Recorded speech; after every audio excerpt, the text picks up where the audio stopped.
తయారు చేశామో చట్టం, ఈ డ్రాఫ్ట్ చట్టాన్ని ఈ రోజు నుంచి 3 వారాలు వెబ్సైట్లో పెడతాం.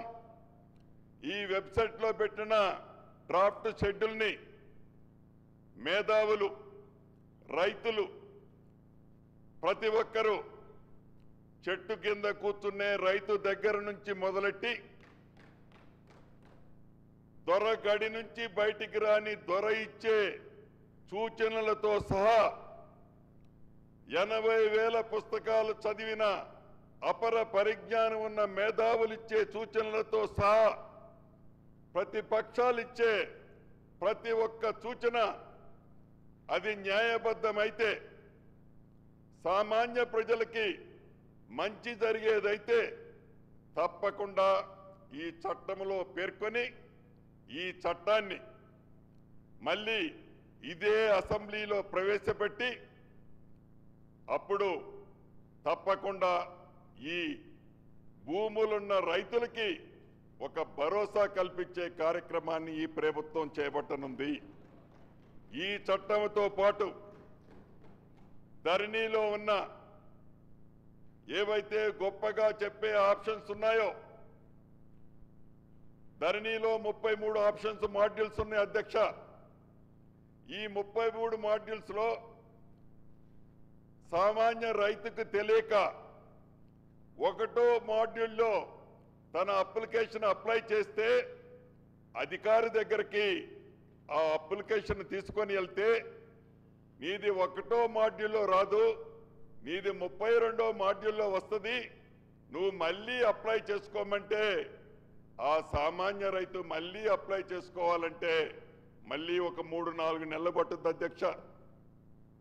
మేము అధికారంలోకి వచ్చే నాటికి సుమారు 2,45,000 అప్లికేషన్లు ధరణిలో పెండింగ్ ఉన్నాయి అధ్యక్ష. పార్లమెంటు ఎన్నికల ముందు 1,19,000 అప్లికేషన్లని అప్రూవల్ చేయడం జరిగింది ఈ ప్రభుత్వం. తర్వాత మళ్ళీ 1,10,000 అప్లికేషన్లు క్లియర్ అయిన తర్వాత మళ్ళీ జనం అప్లై చేసుకోవడం జరిగింది. ఇప్పుడు సుమారు 1,18,000 అప్లికేషన్లు ప్రభుత్వం దగ్గర, వివిధ కలెక్టర్ల దగ్గర పెండింగ్ ఉన్నాయి అధ్యక్ష. రాబోయే 3 వారాల లోపు ఆ అప్లికేషన్లన్నిటిని కూడా ఈ ప్రభుత్వం క్లియర్ చేయడానికి సిద్ధంగా ఉందని మీ ద్వారా ఈ సభలో ఉన్న సభ్యులకి, భూములున్న ఆసాములకి తెలియచేయటం జరుగుతుంది అధ్యక్ష.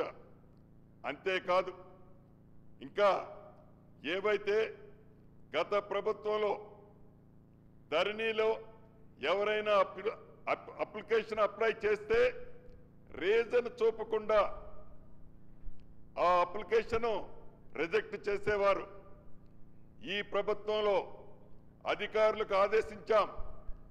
ఏ అప్లికేషన్ రిజెక్ట్ చేసినా తప్పకుండా దాని మీద స్పీకింగ్ ఆర్డర్ ఉండాలి. ఏ కారణం చేత రిజెక్ట్ చేశావనేది స్పష్టంగా ఉండాలని ఈ అధికారులకి ఆదేశించాం. ఇప్పుడు ఏ అప్లికేషన్ రిజెక్ట్ చేసినా స్పష్టంగా దాని మీద మెన్షన్ చేస్తున్నారు అధ్యక్ష. చివరగా